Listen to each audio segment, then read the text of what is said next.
Sebelum membuka acara, mari kita berdoa dengan bacaan basmalah.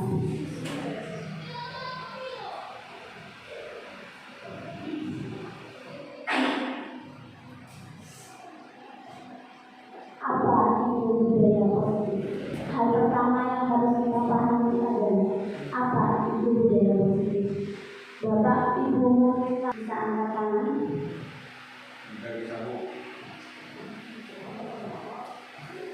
Monggo Pak, Pak Asmi. Mungkin ada tanggapan apa itu budaya positif?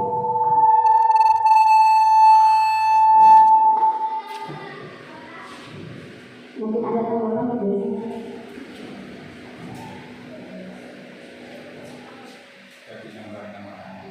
Ya, budaya positif itu dapat berupa satu kebiasaan baik di sekolah. Itu termasuk budaya positif. Contohnya ialah penerapan 5S.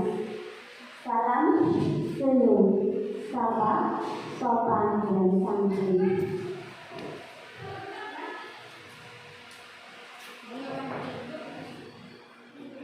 Budaya positif erat sekali dengan kaitan perubahan paradigma belajar siswa, di mana Bapak kita Ki Hajar Dewantara itu memiliki filosofi satu, belajar itu adalah menuntun. Sebagai guru, pendidikan itu adalah menuntun benih-benih kehidupan. Mengapa dikatakan benih? Karena anak kita itu benih dan kita adalah petani. Tugas kita adalah menuntun kodrat alam dan kodrat samanya. Yang dimaksud kodrat alam di sini adalah dasar anak. Sedangkan kodrat sama bukannya kita menuruti anak, tetapi pembelajaran yang kita laksanakan haruslah berpusat kepada siswa. Yang ketiga, tripologi pendidikan yang sering kita dengar. Ing ngaso sumirodo, ing madyo manungkaso, tus budi handayani.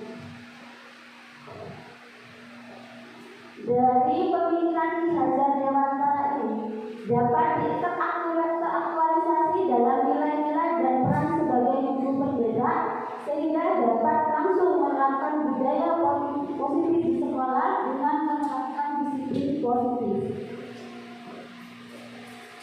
Cita-cita ini tergambar dalam profil pelajar Pancasila. Yang pertama, beriman dan bertakwa kepada Tuhan.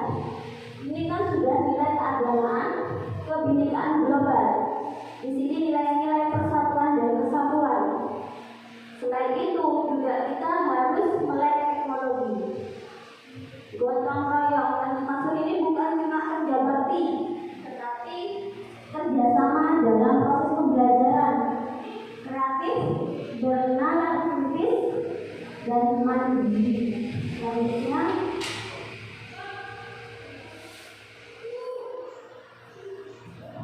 teori kontrol menurut Dr. William Blaser. Yang pertama, ilusi guru mengontrol murid. Selama ini kita berpikir bahwa sebagai guru kita bisa mengontrol siswa. Itu salah. Sebenarnya, jika kita tidak diinginkan, maka siswa tidak akan pernah mengizinkan kita mengontrolnya. Saya beri kiasan seperti ini. Bapak Asmojo bisa pegang tangannya. Iya, Mbak. Kalau saya buka ini boleh nggak, Pak? Tidak boleh. Karena Pak Asmojo tidak mengizinkan. Seperti itu. Mungkin kalau saya nyuruh Mbak Desi bisa pegang tangannya nggak tinggal. Boleh saya buka. Kenapa dibuka Mbak Desi? Adakah ini barang berharga? Apakah ini akan boleh kita buka? Tidak boleh.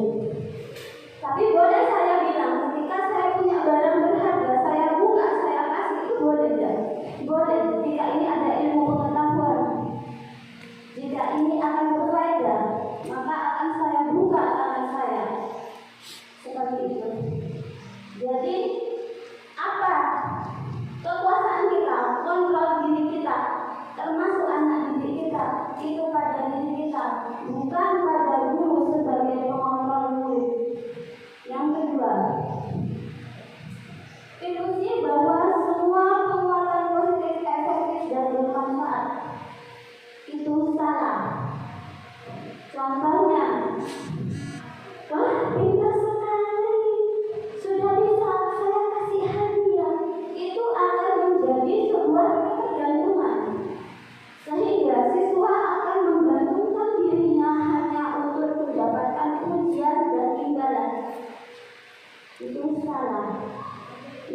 ketiga, ilusi bahwa kritik dan membuat orang merasa bersalah dapat menguatkan karakter.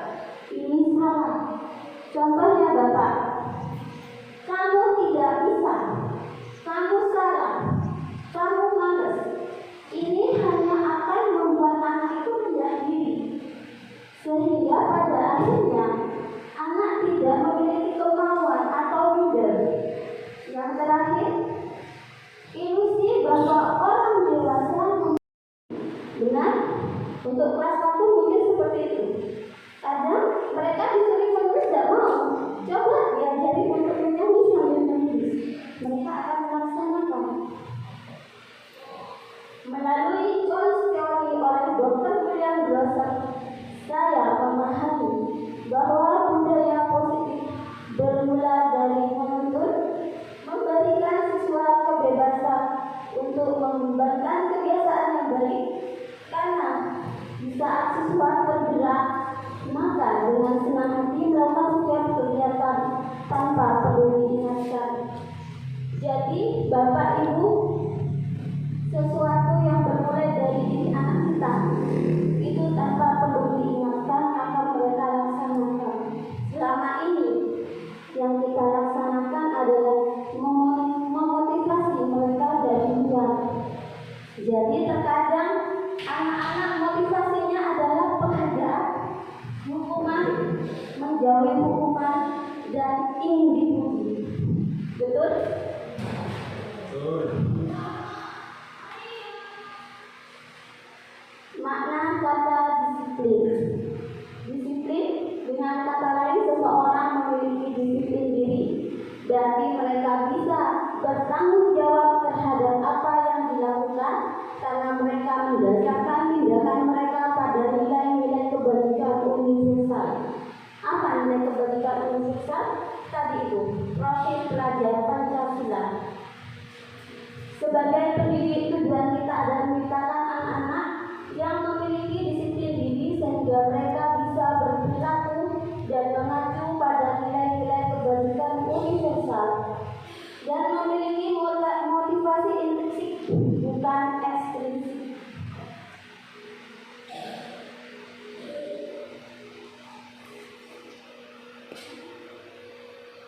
Tiga motivasi perilaku manusia. 1. Untuk menghindari ketidaknyamanan atau hukuman. 2. Untuk mendapatkan imbalan atau penghargaan dari orang lain. 3. Menjadi orang yang mereka inginkan dan menghargai diri sendiri dan dengan nilai-nilai yang mereka percaya. Menurut Bapak Ibu, selama ini di sekolah kita, dari ketiga motivasi itu, mana yang paling berperan dan mana yang paling dominan? Untuk mendapatkan imbalan atau ingin menghargai diri sendiri ya Pak, dan membuat nilai-nilai yang mereka percaya. Kita percaya kalau kita punya nilai dan kebajikan yang itu ingin kita tunjukkan, bukan karena satu kita takut dihukum ya Pak ya, sama UKS, takut dihukum atau kena sanksi sama kepala sekolah, atau karena kita ingin dipuji oleh kepala sekolah kita, atau tidak bersiswa nanti Bu.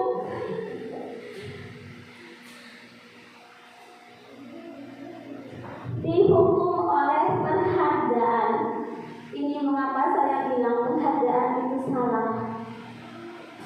Penghargaan maupun hukuman adalah cara-cara mengontrol perilaku seseorang yang menghancurkan potensi untuk pembelajaran sesungguhnya.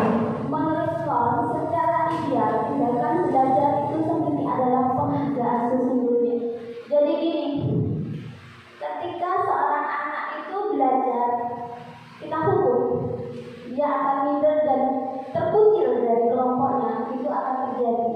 Mesti suatu itu terjadi, akan ada rasa minder. Yang kedua, jika seorang anak kita bumbui penghargaan hadiah berulang-ulang, maka daya imajinasinya adalah dia akan berkembang hanya karena penghargaan.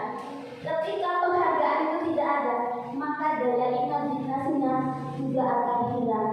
Karena motivasi dalam dirinya adalah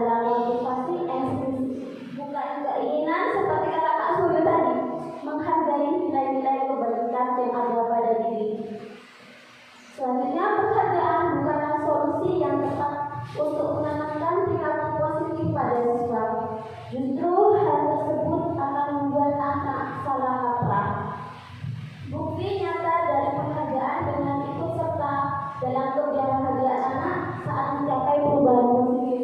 Di sini kita bisa penghargaannya bukan dalam bentuk hadiah. Ikut serta. Sudah hebat ya, kita ikut tersenyum, tepuk tangan, itu sebuah penghargaan. Selama ini kita sudah salah kaprah.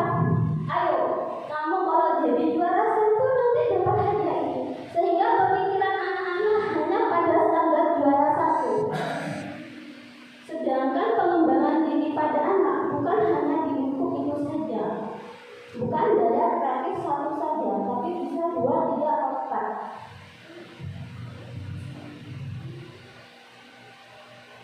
Hukuman, konsekuensi, dan restitusi. Hukuman bersifat tidak terencana atau tiba-tiba. Anak atau murid tidak tahu apa yang terjadi dan tidak dilibatkan. Biasanya gini Pak, ketika ada murid uduk, sudah, kamu telah putar lapangan 5 kali. Atau itu termasuk hukuman karena tidak tercatat, terjadinya secara spontan, itu hukuman. Yang kedua, konsekuensi bersifat sudah terencana atau disepakati, sudah dibahas dan disetujui oleh murid dan guru. Ini contohnya seperti ini. Ketika kamu tidak mengerjakan PR, maka kamu akan mencatat buku sebanyak ini. Itu termasuk konsekuensi. Sudah ada peraturan, jadi siswa mendapatkan sanksi. Yang terakhir, restitusi adalah proses menciptakan kondisi murid untuk memperbaiki kesalahan mereka sehingga mereka bisa kembali pada kelompok mereka dengan akal yang lebih kuat. Di sini siswa diajarkan belajar dari kesalahan, bukan ditunjukkan kesalahannya, bukan dimarahi, bukan diberi sanksi, tapi diberi pemahaman apa yang harus mereka rencanakan selanjutnya.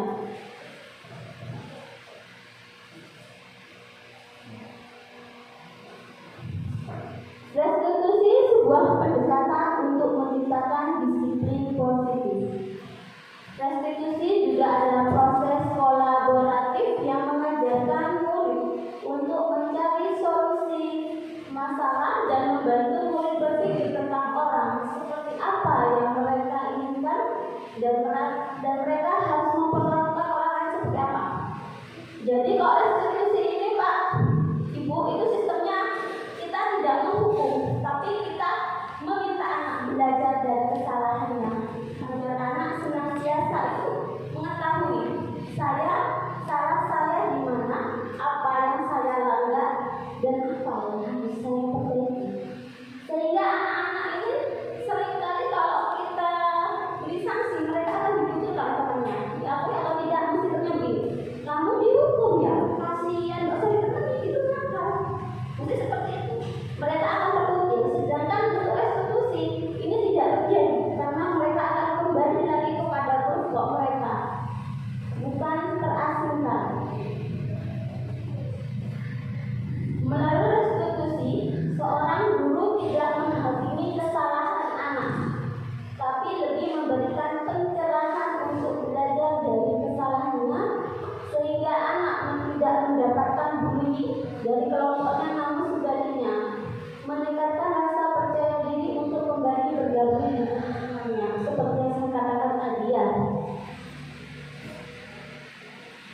Keyakinan kelas ini suatu keyakinan kelas yang sudah saya susun sebelumnya, sebelum kasih ke sini. Untuk kelas saya itu satu keyakinan belajar tepat waktu, membudayakan 5S, berpakaian rapi, belajar dengan semangat, menjaga kebersihan, berdoa sebelum dan sesudah pembelajaran. Melalui keyakinan kelas itu, saya berharap budaya positif dapat berkembang pada anak secara naluriah, bukan paksaan, yang berbentuk hukuman dan penghargaan, sehingga anak dapat mewujudkan siswa yang berkarakter positif pelajar Pancasila. Jadi keyakinan kelas itu harus berbentuk kalimat positif, bukan negatif. Tidak boleh ada kata, dilarang membuang sampah, tidak menjaga kebersihan, ramai di kelas. Nah, kalau bisa itu dalam keyakinan kelas itu harus ada kata positif, dan keyakinan kelas itu harus anak-anak sendiri yang menentukan. Kita sebagai guru hanya menjadi fasilitasi saja.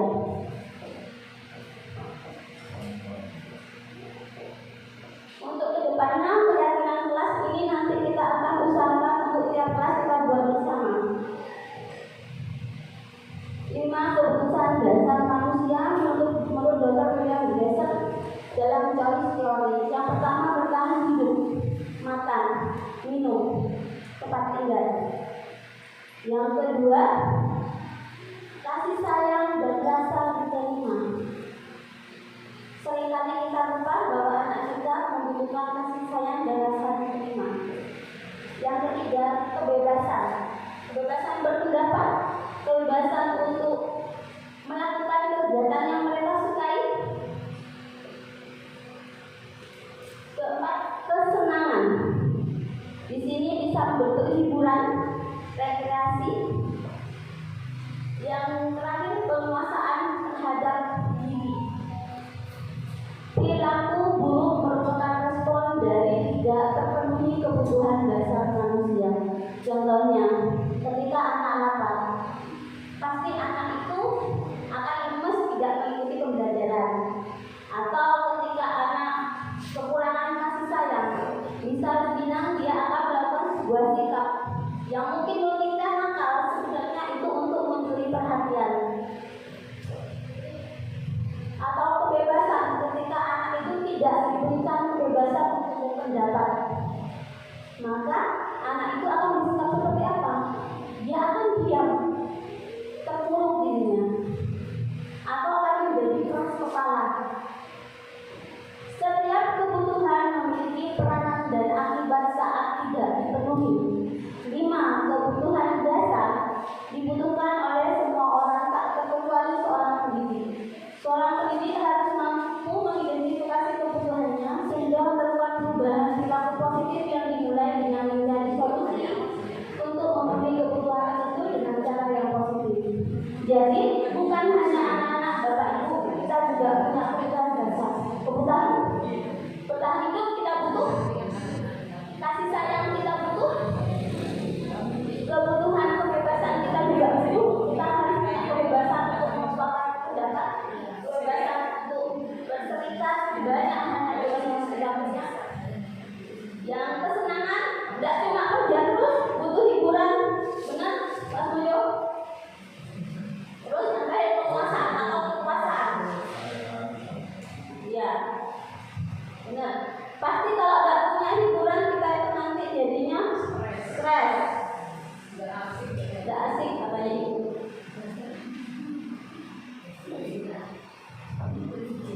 Nilai-nilai kebaikan yang hakiki ke dalam dunia berkualitas mereka.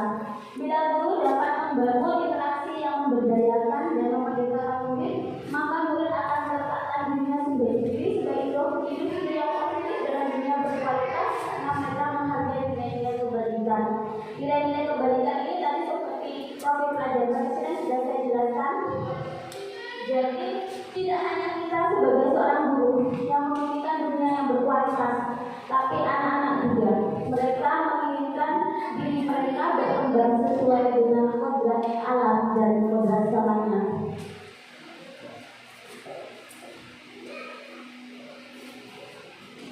Pertanyaannya, apakah pekerjaan yang ideal buat Bapak Ibu sekarang? Mungkin ada yang bisa bantu jawab. Apakah pekerjaan yang ideal bagi Anda?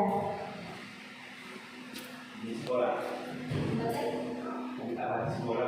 Ya, boleh. Di mana? Terserah. Apa pekerjaan yang ideal? Monggo Pak. Yang ini ya ngajar apa ya? Di sekolah, yang ini boleh sekolah ya? Ya, boleh di sekolah, boleh tidak. Ngajak anak-anak ke mengenal Arab gitu, bisa itu yang dia. Ya.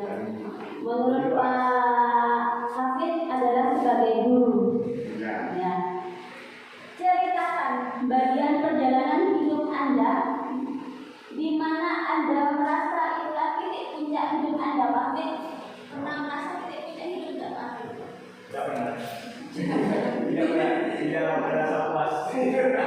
Berarti Pak Hafid masih memiliki kemauan yang besar dan punya sesuatu yang ingin dan belum dicapai. Apa yang paling bermakna dalam hidupnya Pak Hafid? Yang paling bermakna yaitu di dalam hidup. Iya, Pak.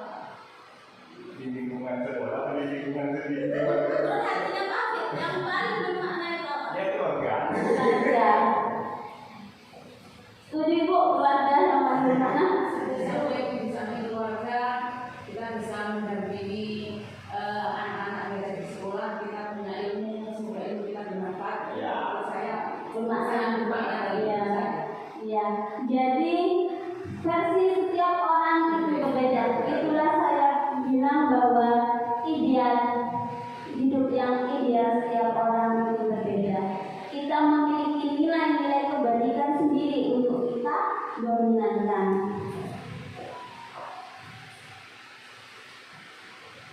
Lima posisi kontrol. 1. Penghukum.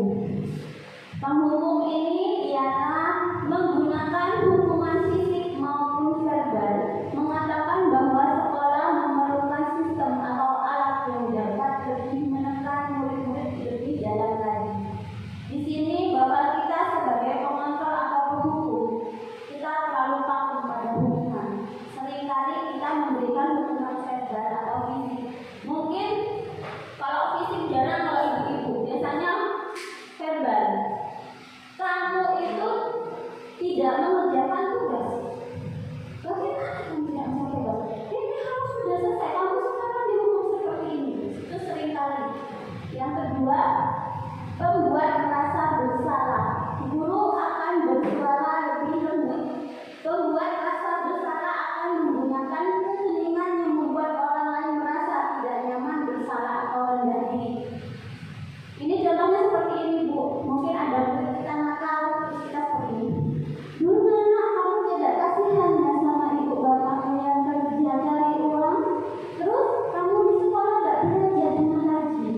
Kasihan loh bapak ibumu. Ini sudah membuat anak merasa bersalah. Apa yang terjadi? Anak akan minder. Dia akan menyalahkan dirinya sendiri dan keinginan untuk menghindari pembelajaran kesalahannya itu tidak akan terjadi. Yang ketiga, teman tidak akan menyakiti murid, namun akan tetap berupaya mengontrol murid melalui persuasi. Posisi teman pada guru bisa negatif ataupun positif. Positif berupa hubungan yang baik yang terjadi antara guru dan murid. Guru di posisi teman menggunakan hubungan baik dan humor untuk mempengaruhi seseorang. Misalnya seperti ini. Murid kita terlambat. Hai, kamu kok terlambat? Sudah 5 kali loh kamu terlambat. Wah, berhubung ini Bu Ira ini senang. Kita, kamu boleh dah masuk kelas dulu dah. Nanti jangan lupa ya kesini lagi, besok jangan diulangi. Ini juga salah. Karena posisi teman ini juga salah untuk menilai kesalahan seorang anak. Yang nomor 4, pemantau. Memantau berarti mengawasi. Pada saat kita mengawasi, kita bertanggung jawab atas perilaku orang-orang yang kita awasi. Posisi pemantau berdasarkan pada peraturan-peraturan dan konsekuensi. Dengan menggunakan sanksi atau konsekuensi, kita dapat memisahkan hubungan pribadi kita dengan murid. Sebagai seseorang yang menjalankan posisi pemantau, contohnya seperti ini. Di sekolah mesti ada tata tertib sekolah. Buang sampah didenda 5.000 ya Pak. Hei, kamu buang sampah. Ayo ke sini ke kelas, bayar denda. Ini pemantau. Beda sama penghukum. Kalau penghukum dia secara spontan. Tidak ada sanksi, kejelasan sanksi atau perbuatan.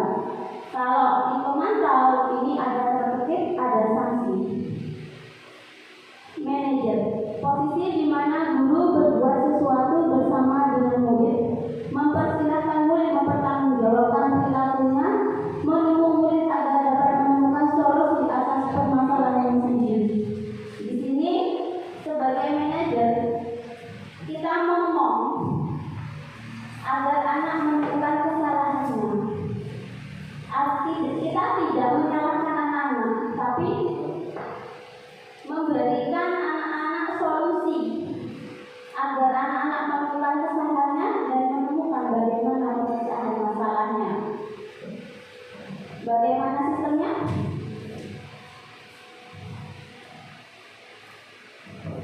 Untuk penggunaan posisi manajer, kita harus menggunakan segitiga restitusi.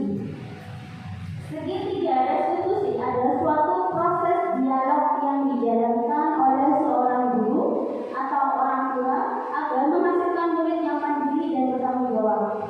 Saat guru di posisi manajer, aspek yang dikembangkan pada murid adalah motivasi intuisi, sehingga penanaman nilai-nilai kebajikan dan tumbuh berkembangnya menjadi satu kebiasaan positif yang akhirnya membentuk karakter anak. Hal pertama yang harus kita lakukan dalam segitiga restitusi ialah menstabilkan identitas. Bagaimana kata-kata yang harus kita laksanakan dalam menstabilkan identitas? 1.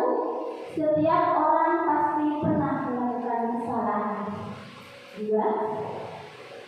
Kamu bukan satu-satunya yang pernah melaksanakan kesalahan. Dua kata ini akan digunakan. Yang kedua, menanyakan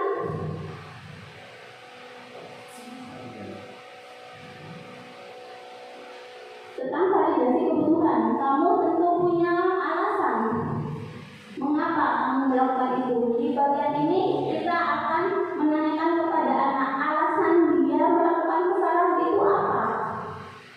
Jadi bukan kita yang mendikte anak, bukan kita yang menjadi orang yang seakan-akan tahu alasan dari sebuah kesalahan anak. Yang kedua, adakah cara yang lebih efektif untuk mendapatkan apa yang kamu butuhkan? Jadi di sini kita menanyakan apa cara yang efektif untuk mendapatkan kebutuhan mereka. Karena yang tahu kebutuhan anak-anak itu sendiri anak-anak, bukan kita. Yang terakhir, menanyakan keyakinan. Nilai-nilai apa yang telah kita sepakati, yang telah kamu langgar? Di sini kita bertanya kepada anak, nilai apa yang mereka langgar dari kreativitas yang kita sudah buat tersebut. Yang kedua, kamu ingin menjadi orang seperti apa? Yang tahu kita mau menjadi seperti apa itu diri kita sendiri. Tidak mungkin sebagai guru kita itu tahu anak kita ingin menjadi seperti apa.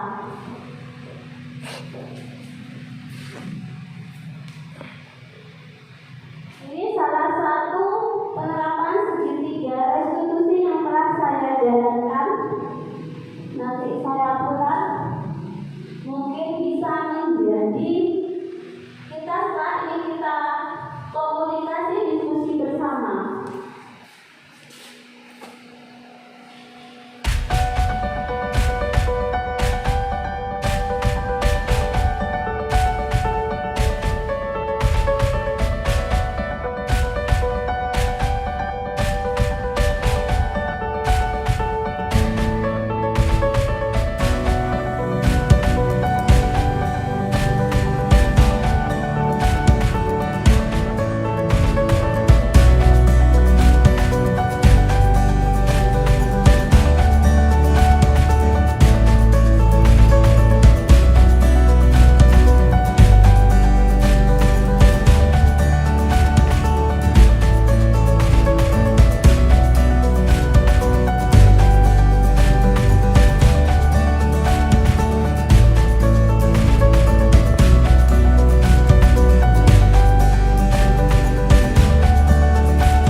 Sekarang dia bertanya, Tika itu sering terlambat.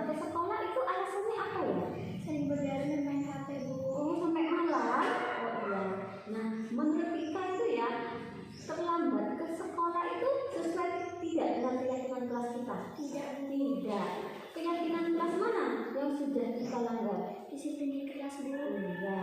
Nah, bagaimana cara kita sekarang untuk memperbaikinya? Nah, karena yang namanya keyakinan disiplin itu penting. Itu adalah sebuah cara atau kita untuk menghargai orang lain. Jadi pekerjaannya kita tidak menumpuk. Kalau sudah terlambat ke sekolah, itu kan nanti pekerjaannya menumpuk. Jadi ketinggalan pembelajaran. Nah, sekarang solusinya itu gimana ya? Biar kita itu rajin sekolah itu gimana? Tidak begadang lagi, Bu. Tidak begadang lagi. Tika nanti kalau sudah di rumah, adakah yang bisa membantu untuk membangunkan? Siapa? Orang tua. Nanti Bu Ira panggil menghubungi orang tuanya, biar nanti membantu Tika, mengingatkan Tika agar tidak kesiangan ya. Iya. Tika mau berubah? Mau. Apa yang ingin Tika rubah? Tidak begadang lagi, Bu. Oh iya, bagus. Nah, nanti kalau sudah ke depannya tidak begadang, nanti berarti nanti siap ya untuk sekolah tidak terlambat lagi. Iya, Bu. Iya, terima kasih Tika. Warahmatullahi wabarakatuh. Perkenalkan, nama saya Tika Nurul Farila, saya kelas 3. Terima kasih Bu Ira, saya merasa senang berdiskusi menemukan solusi dari permasalahan saya yang sering terlambat sekolah. Kedepannya saya tidak akan begadang dan main HP sampai malam sehingga saya akan tepat waktu hadir di sekolah. Terima kasih Bu Ira.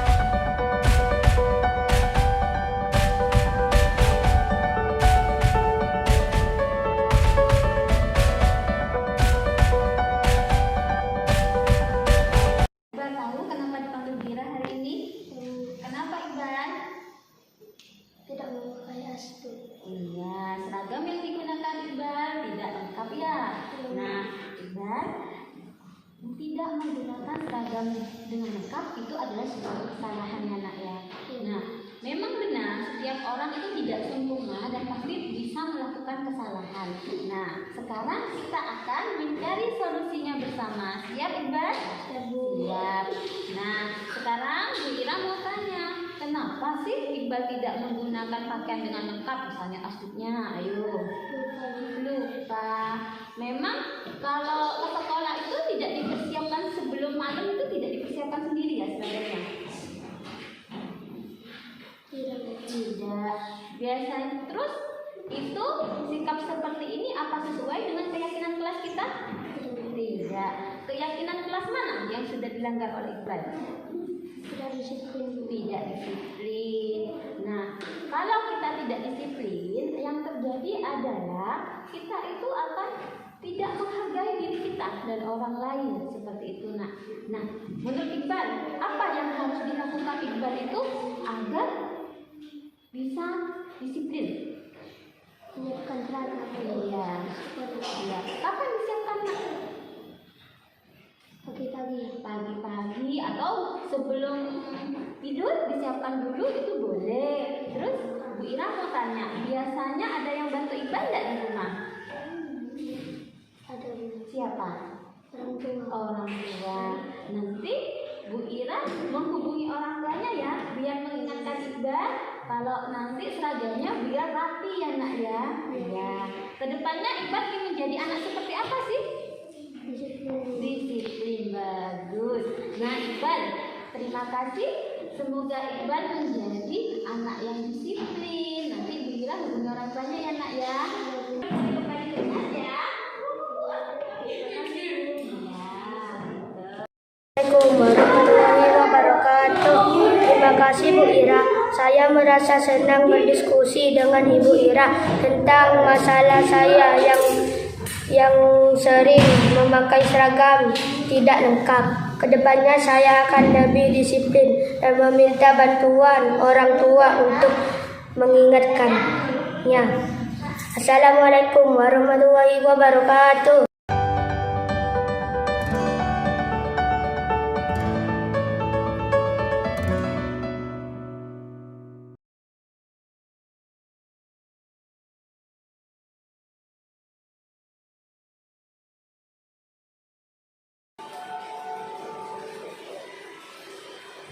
Ya, dari potongan video tadi ada dua permasalahan pada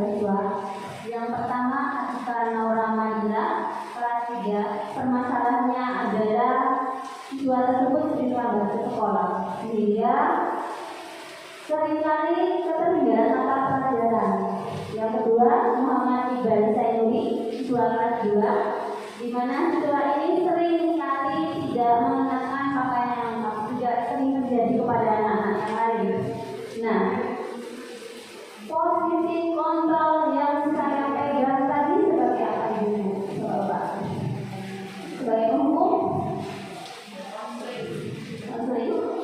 Tidak ada penghukum, pembuat merasa bersalah, apakah saya membuat anak merasa bersalah? Tidak. Yang ketiga, sebagai teman, apakah sebagai teman? Tidak. Tidak. Apakah saya sebagai pengawas atau pemantau? Yang kelima, apakah saya sebagai manajer? Ya.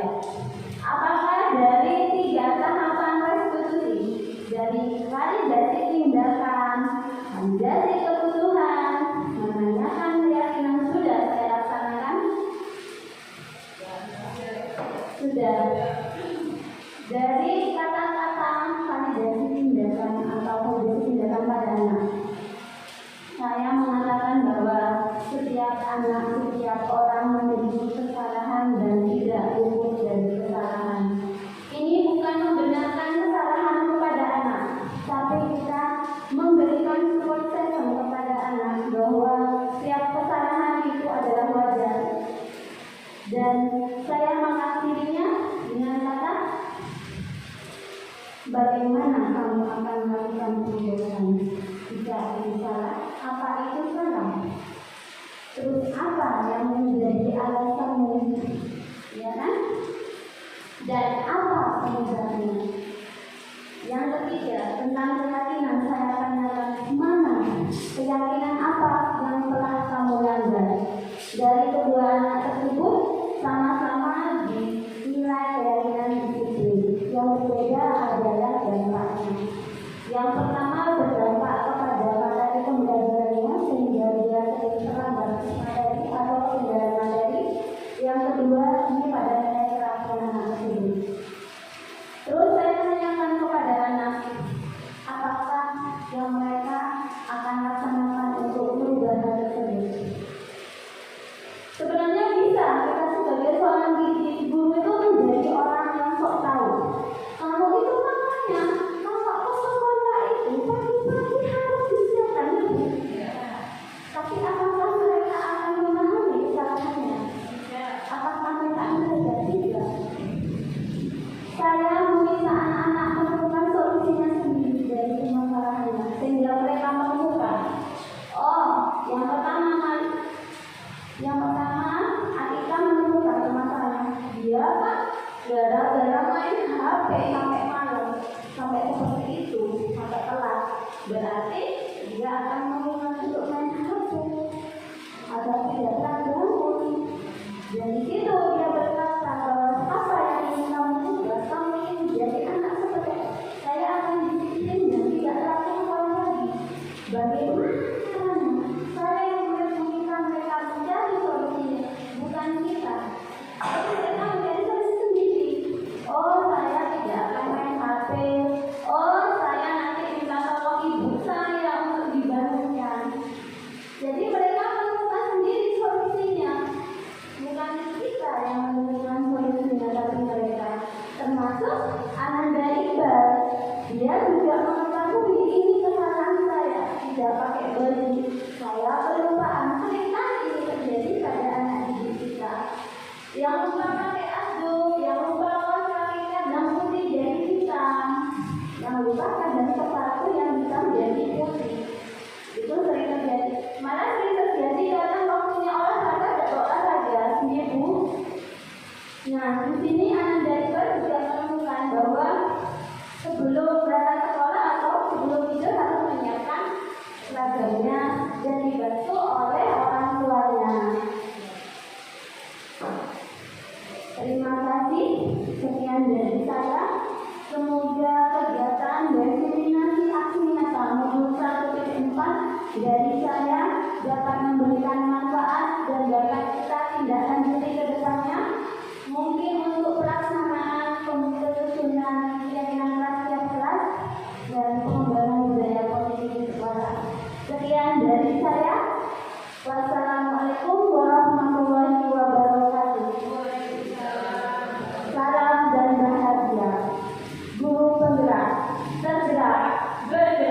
menggerakkan.